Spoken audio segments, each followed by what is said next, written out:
Hello students, welcome back to our channel. और आज हम थर्ड लेक्चर देखेंगे फॉर मैथमेटिकल लॉजिक। अभी तक हमने बहुत सारे टॉपिक को डिस्कस कर लिया है। अब कुछ लास्ट टॉपिक्स बचे हैं, बहुत इजी टॉपिक्स है। जो इम्पोर्टेंट टॉपिक था वो हमने सेकेंड लेक्चर में कवर कर लिया था। अब जो छोटे मोटे टॉपिक्स बचे हैं उसको हम लोग देखने वाले हैं। तो नेक्स्ट टॉपिक आ जाता है टाइप ऑफ स्टेटमेंट। अब हमने देखा था स्टेटमेंट पैटर्न। अब अगर किसी स्टेटमेंट पैटर्न को अगर हम लोग सॉल्व करते हैं और उसका थ्रू टेबल बनाते हैं, तो अगर सारे वैल्यूज ट्रू आ रहे हैं, किसी भी स्टेटमेंट पैटर्न के सारे जो ट्रूथ वैल्यूज है वो ट्रू आ रहे हैं, तो हम उसे कहते हैं वो स्टेटमेंट पैटर्न कैसा है, टोटोलॉजी है। ठीक है। और उसी तरीके से अगर सारे रिजल्ट उस टेबल के सारे रिजल्ट क्या आ रहे हैं, फॉल्स आ रहे हैं, तो हम लोग उसको बोलते हैं कॉन्ट्राडिक्शन और फैलेसी। ठीक है, याद रहेगा। और अगर ये दोनों भी नहीं आ रहे हैं, मतलब मिक्स में आ रहे हैं, ट्रू कुछ आंसर ट्रू आ रहे हैं, कुछ आंसर फॉल्स आ रहे हैं, सारे ट्रू भी नहीं आ रहे, सारे फॉल्स भी नहीं आ रहे, तो हम लोग उसको बोलते हैं कॉन्टिजेंसी। ठीक है। तो तीन टाइप के स्टेटमेंट पैटर्न्स है आपके पास, कॉन्ट्राडिक्शन, टोटोलॉजी और कॉन्टिजेंसी। कॉन्ट्राडिक्शन में सारे आंसर फॉल्स रहेंगे, टोटोलॉजी में सारे आंसर ट्रू, और कॉन्टिजेंसी में ना ही सारे आंसर ट्रू रहेंगे ना ही सारे आंसर फॉल्स, मिक्स में रहेगा। मतलब कुछ आंसर्स आपके ट्रू में रहेंगे, कुछ फॉल्स। कितने ट्रू कितने फॉल्स उसके लिए फिक्स नहीं है। ठीक है, चलिए नेक्स्ट टॉपिक आ जाता है क्वांटिफायर्स एंड क्वांटिफाइड स्टेटमेंट। अब हमने एक टॉपिक पढ़ा था फर्स्ट लेक्चर में, दैट इज ओपन स्टेटमेंट। अगर मैं यहाँ पे लिख दूं x+3 = 5, आपको ये पता है कि x की वैल्यू अगर मैं 2 डालूं तो यहाँ पे ये स्टेटमेंट क्या हो जाएगा, ट्रू हो जाएगा। और x के लिए 2 के अलावा कुछ भी डालूं तो ये स्टेटमेंट क्या हो जाएगा, फॉल्स। तो ऐसे ओपन स्टेटमेंट को, जिसमें कभी कभी वो ट्रू हो जा रहा है कभी कभी फॉल्स, अगर x की वैल्यू बता देता तो काम पूरा हो जाता। तो ऐसे ओपन स्टेटमेंट में हम लोग यूज़ करते हैं क्वांटिफायर्स, ताकि ये ओपन स्टेटमेंट को हम लोग क्या कर दें, स्टेटमेंट में कन्वर्ट कर दें। ठीक है। तो दो टाइप के मेजर क्वांटिफायर्स होते हैं, दैट इज यूनिवर्सल क्वांटिफायर्स और एग्जिस्टेंस क्वांटिफायर्स। ठीक है ना। यूनिवर्सल क्वांटिफायर्स मतलब इसमें कौन सा क्वांटिफायर यूज होगा, ये वाला सिंबल यूज होगा, फॉर ऑल वैल्यूज ऑफ। ठीक है, जिसको हम लोग क्या बोलते हैं, फॉर ऑल, फॉर एवरी या फॉर ऑल। नेक्स्ट होगा एग्जिस्टेंस क्वांटिफायर, जिसमें हम लोग ये वाला सिंबल यूज करेंगे, देयर एग्जिस्ट, मतलब कोई ना कोई एटलीस्ट वन वैल्यू जो कि एग्जिस्ट होगी। अब इसको पूरा कंप्लीट अगर मुझे स्टेटमेंट करना है तो मैं कैसे करूँगा। ठीक है, let's say we have a set of values for x, that is 1 3 5 6। ये हमने x की एक सेट ऑफ वैल्यू ले ली और यहाँ पे लिखा है देयर एग्जिस्ट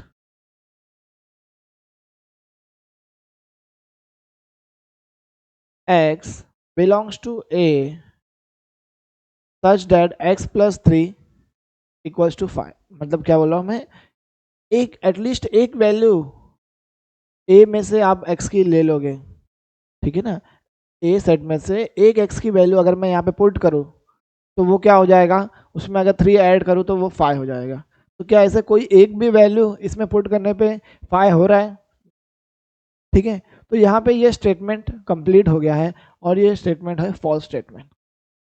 मैंने क्या बोला, there exist x belongs to a, मतलब एक x की वैल्यू ऐसी होगी जो a सेट में से होगी, एटलीस्ट एक से ज़्यादा भी हो सकती है, एक तो कम से कम होनी चाहिए थी, जो कि अगर उसमें 3 ऐड करो तो वो 5 हो जाना चाहिए।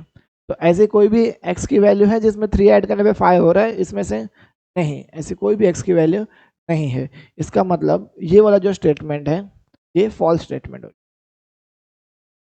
ठीक है, इसकी ट्रुथ वैल्यू क्या हो गई, फॉल्स हो गई। ठीक है, तो इस तरीके से हम लोग क्वांटिफायर्स की मदद से जो ओपन स्टेटमेंट है उसको हम लोग क्या करेंगे, स्टेटमेंट में कन्वर्ट करेंगे।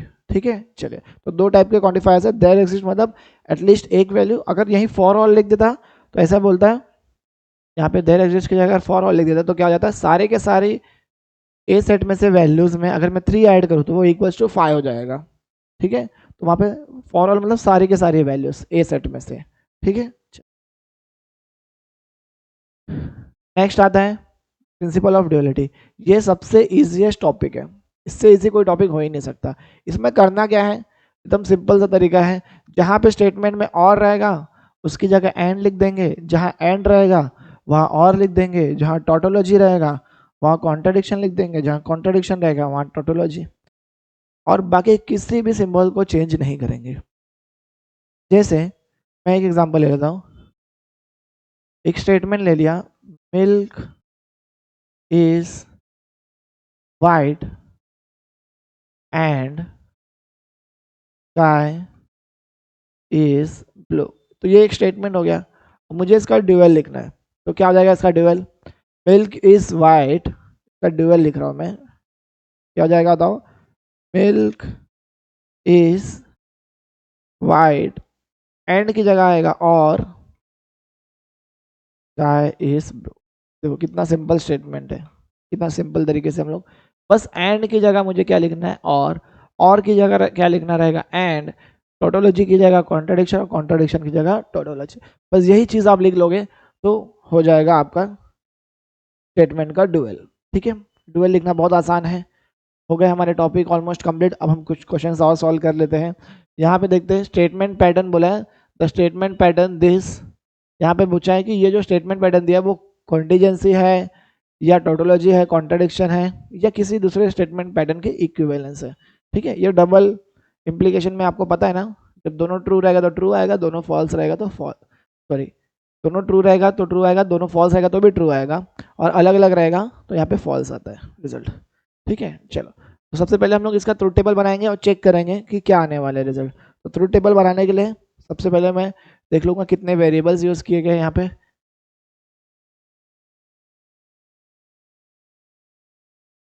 तो पहला है P और Q, दो ही यूज़ किया है। उसके बाद मैं चेक करूँगा किसका निगेशन लिया है क्या, P और Q में से किसी का निगेशन लिया है क्या, नहीं लिया है। ठीक है, उसके बाद मैं देखूंगा किसका और एंड या इम्प्लाइज लिया हुआ है। तो छोटे छोटे ब्रैकेट्स को सॉल्व करूंगा मैं। तो यहाँ पे लिखा हुआ है P और Q। ठीक है, फिर लिखा है Q इम्प्लाइज P।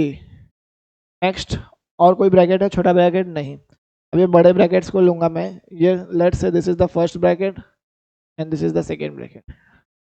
ठीक है, तो फर्स्ट ब्रैकेट में मैंने ले लिया इसको, सेकेंड ब्रैकेट में इसको, और फाइनल आंसर में मुझे क्या करना है, फर्स्ट और सेकेंड ब्रैकेट का मुझे एरो लेना है। ठीक है, इम्प्लीकेशन लेना है। तो इस तरीके से अब मैं क्या करूँगा, इसका ट्रूथ टेबल बनाऊंगा। चलिए देखते हैं। तो पी में क्या आता है, ट्रू ट्रू, फॉल्स फॉल्स, पता होगा आपको ये ट्रूथ टेबल, पहला ट्रू दूसरा फॉल्स, ट्रू। ठीक है, चलिए और में क्या होता है, जब तक दोनों फॉल्स नहीं है जब तक फॉल्स नहीं आएगा। इम्प्लीकेशन में क्या रहता है, जब तक सेकेंड स्टेटमेंट फॉल्स नहीं है, ये वाला कंडीशन, तब तक वो क्या रहेगा, ट्रू रहेगा। मतलब इस वाले में ट्रू, इस वाले में ट्रू, इस वाले में फॉल्स। ठीक है, देखो क्यू इम्प्लाइज पी, मतलब यहाँ से यहाँ एरो है, ट्रू इम्प्लाइज फॉल्स में ही फॉल्स आने वाला है, बाकी सब में ट्रू। फर्स्ट वाले ब्रैकेट में क्या करना है मुझे बताओ। देखो ये देखो, ये वाला कौन सा कॉलम में है, ये हमारे पास थर्ड कॉलम में। पी का थर्ड कॉलम के साथ इम्प्लीकेशन लेना, क्या लेना है मुझे, पी का थर्ड कॉलम के साथ इम्प्लीकेशन, इसका थर्ड, सॉरी एक सेकेंड, यहाँ पे क्या था, क्यू इम्प्लाइज पी है ना, फोर्थ कॉलम के साथ लेना है, क्या लेना है, पी का फोर्थ कॉलम के साथ मुझे क्या लेना है, इम्प्लीकेशन। तो चलिए देखते हैं, ट्रू इम्प्लाइज ट्रू, तो ये हो जाएगा true, true implies true true, false implies false true, false implies true, ये भी ट्रू। नेक्स्ट सेकंड वाले में क्या करना है मुझे, ये सेकंड हमने अज्यूम किया था ना इसको, तो ये वाला कौन सा है, थर्ड कॉलम, ये क्या है, फर्स्ट कॉलम। फर्स्ट और थर्ड कॉलम का मुझे क्या लेना है, इम्प्लीकेशन। तो चलिए लेते हैं, ट्रू ट्रू क्या हो जाएगा, true true true true, false implies true, ये भी ट्रू हो जाएगा। ठीक है, और फॉल्स इम्प्लाइज फॉल्स, ये भी ट्रू हो जाएगा, कोई दिक्कत नहीं। के बाद मुझे इम्प्लीकेशन लेना है फर्स्ट और सेकंड कॉलम का, कॉलम नंबर फर्स्ट, मतलब कॉलम नंबर नहीं, जो फर्स्ट कॉलम और सेकंड कॉलम रीनेम किया था हमने, उसका क्या लेना है मुझे, इम्प्लीकेशन। तो इम्प्लीकेशन देख सकते हो सारे ट्रू है, तो इम्प्लीकेशन में तो ट्रू ही आंसर आने वाला है। तो इस तरीके से हमने इसको सिंप्लीफाई कर लिया और देख पा रहे हैं कि सारे रिजल्ट क्या आ रहे हैं, टोटोलॉजी। तो इसका आंसर क्या आ जाएगा, टोटोलॉजी। ठीक है, क्लियर, आगे बढ़े। नेक्स्ट है, which of the following statement is a contradiction. अब यहाँ पे आप देखोगे कि चार चार स्टेटमेंट है, ठीक है। अब चारों स्टेटमेंट में से कौन सा पूछ रहा है, कॉन्ट्राडिक्शन है, और ऑप्शन इस तरीके से नहीं रहेगा, ये तो क्वेश्चन है, ऑप्शन इसके बाद रहेगा, ठीक है। देखो यहाँ पे ट्विस्ट क्या है, ए ऑप्शन में फोर्थ स्टेटमेंट है, ठीक है, बी ऑप्शन में सेकंड स्टेटमेंट है, सी ऑप्शन, डी ऑप्शन में थर्ड। मतलब अगर ऑप्शन भी आपको देगा तो आपको कैसे देगा, ए बी सी डी, तो आप क्या करोगे, जैसे फोर्थ स्टेटमेंट राइट आया तो कभी कभार फोर्थ फोर्थ आया तो फोर्थ, ऐसा फोर्थ ऑप्शन राइट कर देते हैं हम लोग, टिक कर देते हैं, ठीक है। तो यहाँ पे थोड़ी सी वो चीज़ को लेके प्रॉब्लम हो सकती है, या तो वो ऑप्शन फिर से बना सकता है कि A option first statement second statement ऐसा, ठीक है। चलिए, तो यहाँ पे क्या बोला, which of the following statement is contradiction, इसमें बताना है कि कॉन्ट्राडिक्शन वाला कौन सा स्टेटमेंट है। तो एक एक स्टेटमेंट को सिंप्लीफाई करेंगे with the help of law. तो यहाँ पे एक एंड है, यहाँ और है, तो क्या लगेगा, डिस्ट्रीब्यूशन लॉ।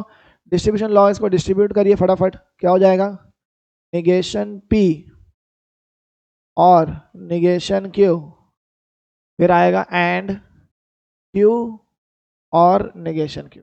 बताओ और में क्या होता है, टोटोलॉजी, कॉम्प्लीमेंट्री लॉ, और में क्या देता है, टोटोलॉजी।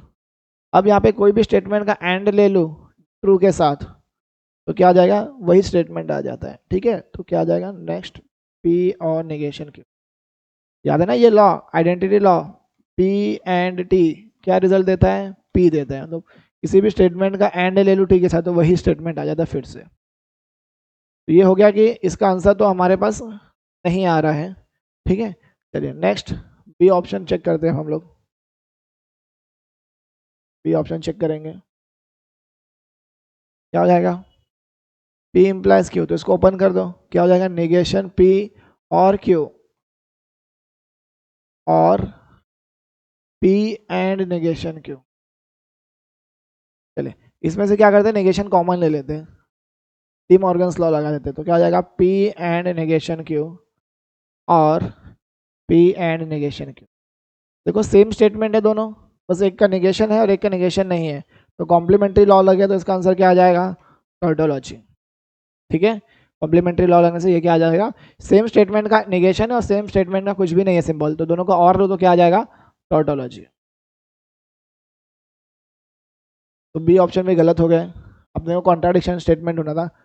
चलो C option that is the statement number 1 check करते हैं, इसमें क्या बोला है,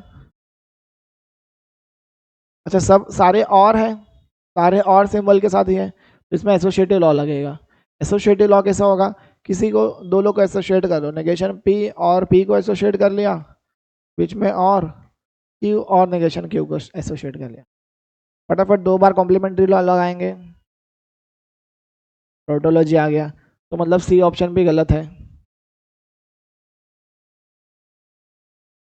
टोटोलॉजी आ रहा है लास्ट वाला, और सी डी ऑप्शन ही बचा तो वही राइट होना चाहिए। तो चलिए फिर भी एक बार हम लोग करके देखेंगे, दोनों जगह एंड है, एसोसिएटिव लॉ लगाओ, negation P and Q and negation Q, बताओ क्या होगा, कॉम्प्लीमेंट्री लॉ में इसका आंसर फॉल्स आता है, और आइडेंटिटी लॉ में अगर एंड एफ रहता है, आपको मैंने बताया था फॉल्स, अगर किसी एंड के साथ अगर किसी का भी फॉल्स ले लो,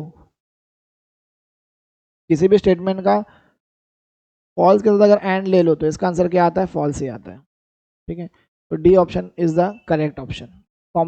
लास्ट में हमने लगाया है आइडेंटिटी लॉ, ठीक है, हो गया सॉल्व। नेक्स्ट क्वेश्चन करें, नेक्स्ट क्या बोल रहा है, the statement pattern is a tautology when R is equivalent to, ठीक है। आपको क्या बोला है, आर की वैल्यू क्या पुट करोगे तो ये टोटोलॉजी आ जाएगा, एकदम सिंपल है। अच्छा ऑप्शंस भी दिए हमारे पास, ठीक है। चलिए तो पहले क्वेश्चन लिख लेता हूँ, P implies Q and negation Q implies R. अब आर की जगह एक एक ऑप्शन पुट करके देखूंगा मैं, तो सबसे पहले फर्स्ट ऑप्शन पुट, आर की जगह क्या करूंगा, फर्स्ट ऑप्शन पुट करूंगा और चेक करूंगा कि ये टोटोलॉजी कैसे होगा, ठीक है। चलिए तो ये जाएगा पी एंड निगेशन क्यू, या तो फिर मैं एक काम कर सकता हूँ, इनका ट्रू टेबल बना के आर की वैल्यू को मैं बाद में पुट करूंगा, ठीक है। तो फटाफट इनकी ट्रू टेबल बनाते हैं, पी है क्यू है आर है, ठीक है। आर मतलब यहाँ पे देखोगे आर तो पी एंड क्यू में ही गेम खेला है, तो आर को तो ले ही मत, ठीक है, आर हमारा अननोन है, आर की वैल्यू हम लोग पुट नहीं करेंगे।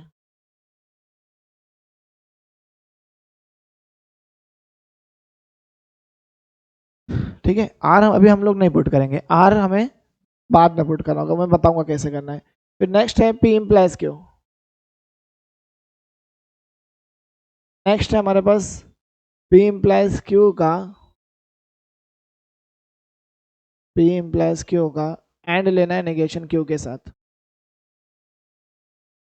ठीक है, उसके बाद हमारा आंसर वाला कॉलम होगा, वो मैं आपको समझा दूँ कैसे। पहले P implies Q, P implies Q में क्या होता है, ये एक बार फॉल्स आता है, पता है ना आपको, ट्रू इम्प्लाइज फॉल्स पे फॉल्स आने वाला है। उसके बाद इसका एंड लेना है, मुझे किसके साथ लेना है, निगेशन ऑफ क्यू के साथ। तो मैंने निगेशन क्यू नहीं बनाया, तो यहाँ पे बना लेते हैं। निगेशन क्यू क्या आ जाएगा, फॉल्स ट्रू फॉल्स। इस वाले कॉलम और इस वाले कॉलम का मुझे एंड लेना है, तो चलिए फटाफट एंड लेते हैं। एंड में जब तक दोनों ट्रू नहीं है तब तक ट्रू नहीं आएगा, तो लास्ट वाले स्टेटमेंट में दोनों ट्रू है, बाकी में नहीं है, तो फॉल्स फॉल्स फॉल्स और लास्ट वाले में ट्रू आ जाएगा। अब आ गया, अब मैं इसका इम्प्लीकेशन लेना चाहता हूँ आर के साथ। ठीक है, आर वाला कॉलम यहाँ पे बना लेते हैं हम लोग। फिर यहाँ पे आंसर वाला, मुझे आंसर लाना है ट्रू, सारे आंसर क्या लाना है, ट्रू। और यहाँ पे एक ऐसी वैल्यू पुट करनी है इस ऑप्शन में से, ताकि मैं उसका इम्प्लीकेशन लूँ तो क्या आ जाए, मेरे मुझे क्या मिल जाए, मुझे सारे आंसर ट्रू मिल जाए। तो इम्प्लीकेशन में देखो, फॉल्स के साथ किसी का भी इम्प्लीकेशन लोगे तो ट्रू ही आने वाला है। फॉल्स के साथ किसी स्टेटमेंट का इम्प्लीकेशन लोगे तो ट्रू ही आने वाला है।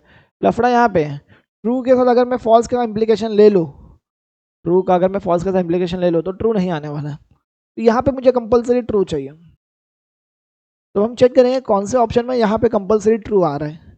बताओ, निगेशन क्यू में यहाँ पे ट्रू आ रहा है, तो ये एक राइट ऑप्शन हो सकता है, यही राइट ऑप्शन है, ये नहीं बोल रहा हूँ मैं, ये एक राइट ऑप्शन हो सकता है। चलिए और भी देख लेते हैं। नेक्स्ट आ रहा है मेरे पास पी एंड नेगेशन क्यू। तो पी एंड नेगेशन क्यू के लिए भी मुझे यहाँ पे दोनों का एंड लेना पड़ेगा। इन दोनों का एंड लेके चेक कर लेते हैं कि यहाँ पे लास्ट में ट्रू आ रहा है कि नहीं आ रहा। तो इन दोनों के एंड अगर मैं लूँ तो यहाँ पे देखो लास्ट में ट्रू नहीं आ रहा है, मतलब ये ऑप्शन तो गलत हो गया। समझ में आ रहा है मेरी बात, मैं क्या बोल रहा हूँ, मुझे इस वाले कॉलम का किसी अननोन वैल्यू, इन ऑप्शन में से कोई वैल्यूज अगर मुझे पुट करनी है जिसका इम्प्लीकेशन लेने पे आंसर ट्रू आ जाए, तो मैंने सोचना स्टार्ट किया। तो पहला ऑप्शन सोच रहा था, जब मैं देखा तो यहाँ पे फॉल्स आ रहा है। अगर यहाँ पे पहला ऑप्शन सॉल्व करूंगा तो यहाँ पे फॉल्स आ जाएगा, जो कि इम्प्लीकेशन लेने से आंसर फॉल्स आ सकता है। ठीक है, तो ये गलत ऑप्शन हो गया, चलो तो ये गलत हो गया। नेक्स्ट क्या है, पी और क्यू। पी और क्यू लूंगा, और में जब दोनों फॉल्स होता है, ये देखो पी और क्यू दोनों फॉल्स लूंगा, और तो भी यहाँ पे फॉल्स आ जाएगा, फिर से दिक्कत, तो ये भी गलत हो गया। नेक्स्ट क्या है, पी एंड क्यू, अगर इन दोनों का एंड लो तो भी फॉल्स आएगा, तो अगेन दिक्कत। तो एक लौता ऑप्शन आपके पास बचता है क्या, निगेशन क्यू। तो निगेशन क्यू के अगर साथ अगर मैं यहाँ पे इस आर की जगह निगेशन क्यू वाली वैल्यू पुट कर दूंगा, ये आर था ना, इसकी जगह अगर निगेशन क्यू पुट कर दूँ तो मेरा रिजल्ट क्या आ जाएगा, टोटोलॉजी। ये ऑप्शन बेस्ड सम था, ऑप्शन को पुट करके ही हमें सॉल्व करना पड़ेगा। ठीक है, नेक्स्ट क्वेश्चन की तरफ बढ़ते हैं। डुअल लिखना है, ये तो तुम लोग खुद से करो यार, इससे इजी टॉपिक कुछ नहीं हो सकता है। बस एंड की जगह और डालना है, और की जगह एंड, और टी की जगह सी। ऑप्शन देख लो, ढूंढ लो कौन सा करेक्ट ऑप्शन है, आपको मिल जाएगा। ठीक है, चलिए नेक्स्ट। यहाँ पे देखो दो स्टेटमेंट दिया हुआ है, इफ पी एक स्टेटमेंट दिया और क्यू दूसरा स्टेटमेंट दिया। ठीक है, और यहाँ पे बोला है then the truth value of P and Q, P और क्यू और पी इम्प्लाइज क्यू, तीनों का वैल्यू पूछा है ट्रुथ वैल्यू। तो पहले हम लोग पी और क्यू के इंडिविजुअल ट्रुथ वैल्यू चेक कर लेंगे। ठीक है, तो ये क्या बोला है, for all N belongs to natural number, मतलब सारे नेचुरल नंबर का अगर मैं स्क्वायर करूँ और उसमें एक नंबर ऐड करूँ, एग्जाम्पल 3 लिया, 3 का स्क्वायर किया और 3 ऐड कर दिया, या 5 लिया, 5 का स्क्वायर किया, 5 ऐड किया, या 2 लिया, 2 का स्क्वायर किया, 2 ऐड किया, ऐसा किसी भी नेचुरल नंबर का स्क्वायर किया उसमें n ऐड कर दिया, तो वो हमेशा एक इवन नंबर होगा। तो चलो चेक करके देख लेते हैं। 3 का स्क्वायर कितना होता है, 9, 9 प्लस 3 12, क्या आ रहा है, इवन आ रहा है। तो ऑड का स्क्वायर कभी भी करूँ तो ऑड ही आने वाला है, एक चीज याद रखना, ऑड का स्क्वायर कर दो क्या आएगा ऑड, और ऑड प्लस ऑड क्या दे देगा इवन। इवन का स्क्वायर कर तो इवन आने वाला, और इवन प्लस इवन भी इवन ही होता है। तो यहाँ पे एक काम बन गया हमारा कि ये बात तो ट्रू है भाई, पी स्टेटमेंट तो ऑलवेज ट्रू है, कोई भी नेचुरल नंबर है, फॉर ऑल नेचुरल नंबर। यहाँ पे क्या बोल रहा है, for all natural number N square minus N is an odd number. चलो ये भी चेक कर लेते हैं। अगर मैं इवन में से इवन को माइनस करूं, इवन नंबर में से इवन नंबर को माइनस, क्या ऑड आना पॉसिबल है? नहीं। अब देख लो, कोई भी इवन नंबर में से इवन नंबर माइनस करके देख लो, कभी भी ऑड नहीं आता है। तो यहाँ पे अगर मैं यहाँ पे एन स्क्वायर की जगह कोई भी नेचुरल नंबर की जगह इवन नंबर नेचुरल नंबर ले लिया, जैसे 6 ले लिया, 6 का स्क्वायर माइनस 6 करो तो 36 माइनस 6 क्या आ गया 30। क्या ऑड आ रहा है? क्या नहीं आ रहा है। तो मतलब ये पक्के से क्या है, फॉल्स है। चलो, अब मुझे पता चल गया P जो है हमारा वो ट्रू है और Q जो है हमारा फॉल्स है। अब मुझे जो कंडीशन बोला है उसके हिसाब से मुझे सोचना पड़ेगा। तो P एंड Q क्या होगा, इन दोनों का एंड लूँ तो क्या आएगा फॉल्स आएगा, मतलब ये वाला तो फॉल्स हो गया। P और Q क्या होगा, दोनों में से एक ट्रू है तो ये ट्रू हो जाएगा, P इम्प्लाइज Q क्या हो जाएगा फॉल्स हो जाएगा। तो चलो ऑप्शन ढूंढ लेते हैं, FTF कौन सा ऑप्शन है, ये ऑप्शन है FTF का, समझ में आ रहा है? ठीक है, तो पहले देखो ये क्वेश्चन बहुत इजी था, खाली आपको क्वांटिफायर समझाने के लिए, यहाँ पे फॉर ऑल का मीनिंग क्या होता है वो समझाने के लिए आपको ये क्वेश्चन लिया गया था। ठीक है, क्वांटिफायर्स में क्या होता है, फॉर ऑल मतलब सारी की सारी वैल्यूज, अगर देर एग्जिस्ट होता तो कोई एक वैल्यू नेचुरल नंबर में से भी चल जाता, और वैसे भी कोई भी नेचुरल नंबर में अगर मैं इवन नेचुरल नंबर ले लूँ तो माइनस में कभी भी क्या होता है ऑड नहीं आता है, ऑड में भले हो सकता था मगर इवन में नहीं होगा। ठीक है ना, चलिए तो आगे बढ़ जाते हैं। डुअल बोला है, ये भी आप करो, डुअल वाला क्वेश्चन खुद से कर लो, उसमें ज़्यादा दिक्कत नहीं है, बस एंड की जगह और डालना है, नॉट आउट की सिंबल्स के वैल्यूज चेंज नहीं करनी है, सिर्फ एंड और का ही चेंज करना है, टी और सी का भी चेंज कर सकते हैं, मतलब टोटोलॉजी और कॉन्ट्रडिक्शन का भी चेंज कर सकते हैं। चलो क्वेश्चन खुद से ट्राई करिए। चलिए यहाँ पे एक क्वान्टिफायर्स का अगेन एक न्यू क्वेश्चन आ गया है, देखते हैं कि कैसे सॉल्व करना है। तो यहाँ पे आपको दिया हुआ है एक ए सेट दिया है, which of the following is a true, बताना है कौन सा ट्रू है।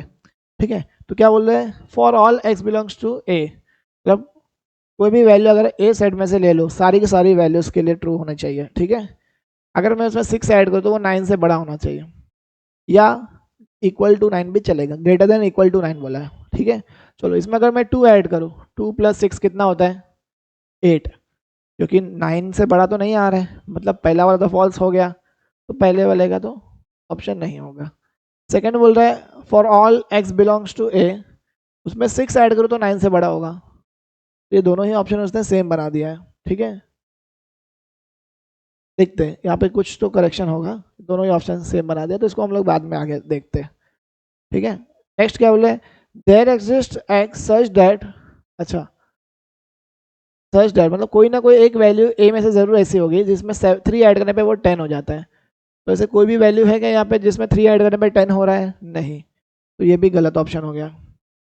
डी ऑप्शन देखिए, there exist x belongs to A, मतलब कोई ना कोई एक ऐसी वैल्यू है जिसमें 3 ऐड करने पे वो 10 से बड़ी हो जाए, तो बताइए किसी में भी 3 ऐड करने पे 10 से बड़ी हो रही है, यहाँ पे अगर 6 भी डाल दो तो भी वो 10 से ग्रेटर देन नहीं हो रहा है। ठीक है, मतलब ये भी गलत है, तो अब जो ऑप्शन में करेक्शन था वही सही होगा। ठीक है, तो मुझे लगता है कि यहाँ पे फॉर ऑल की जगह देयर एग्जिस्ट होगा, तब काम बन रहा है क्या, एक ना एक वैल्यू है जो जिसमें, हाँ 6 ऐड करें, जैसे अभी 6 में 6 ऐड करें तो वो 9 से बड़ा हो रहा है, तो अगर मैं यहाँ पे फॉर ऑल की जगह देयर एग्जिस्ट कर दूँ तो काम हो जाएगा, मगर यहाँ पे क्या करेक्शन है क्वेश्चन में वो हम बता नहीं सकते। ठीक है, या तो लेस देन की जगह ग्रेटर देन, वो भी करेंगे तो भी नहीं आएगा, तो बस ये फॉर ऑल की जगह देयर एग्जिस्ट कर दूँ तो काम हो जा रहा है, तो अगर क्वेश्चन में सच में करेक्शन होगा तो वहाँ पे एक करेक्शन देखने को मिलेगा। ठीक है, चलिए आगे बढ़ते हैं, अगला सवाल देखिए, यहाँ पे क्या दिया गया है, पी और क्यू दो स्टेटमेंट है, it is raining, weather is pleasant.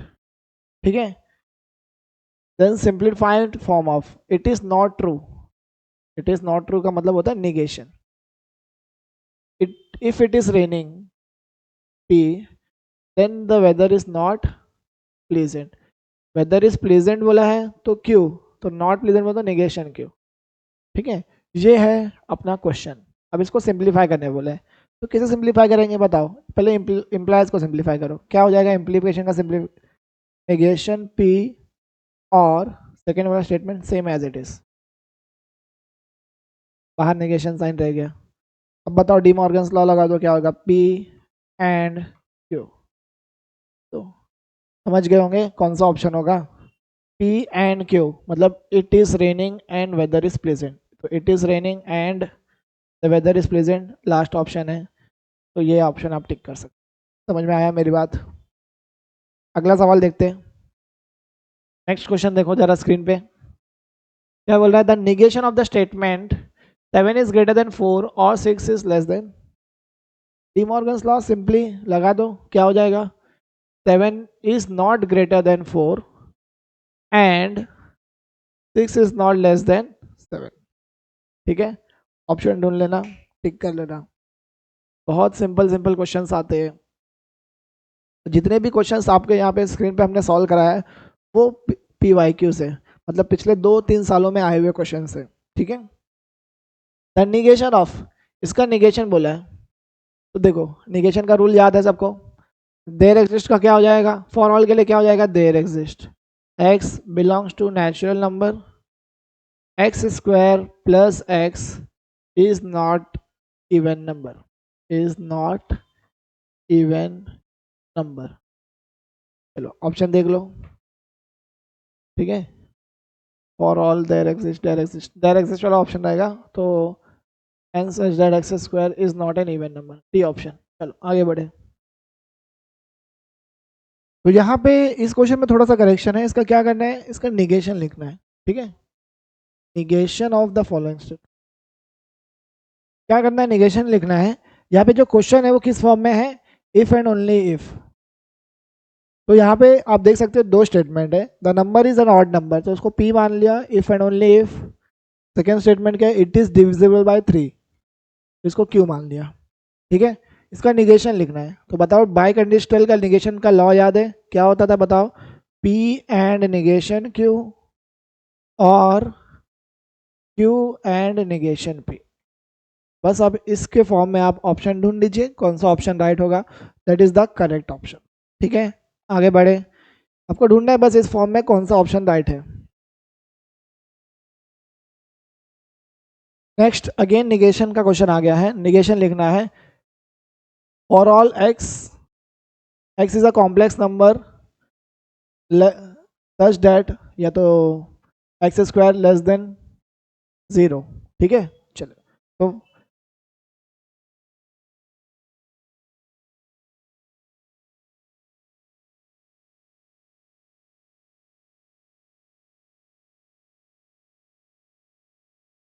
तो नेक्स्ट क्वेश्चन अगेन एक निगेशन का क्वेश्चन आ रहा है।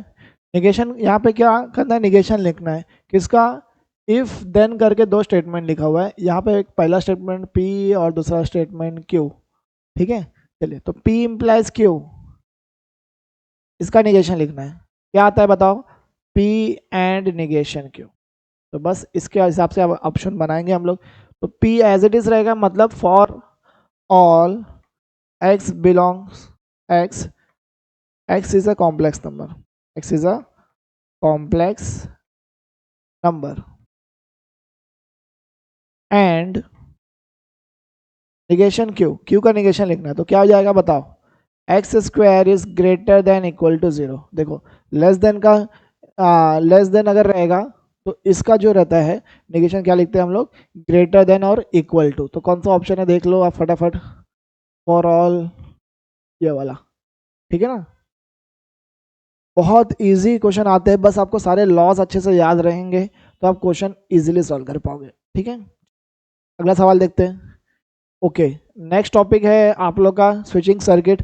अब हम इसको अगले क्लास में डिस्कस करेंगे। स्विचिंग सर्किट बहुत इजी टॉपिक है, ये लास्ट टॉपिक होगा, इसके बाद हम लोग कुछ और PYQs भी सॉल्व करेंगे इस टॉपिक से related. So thank you student watching for our lecture, next lecture जरूर देखना।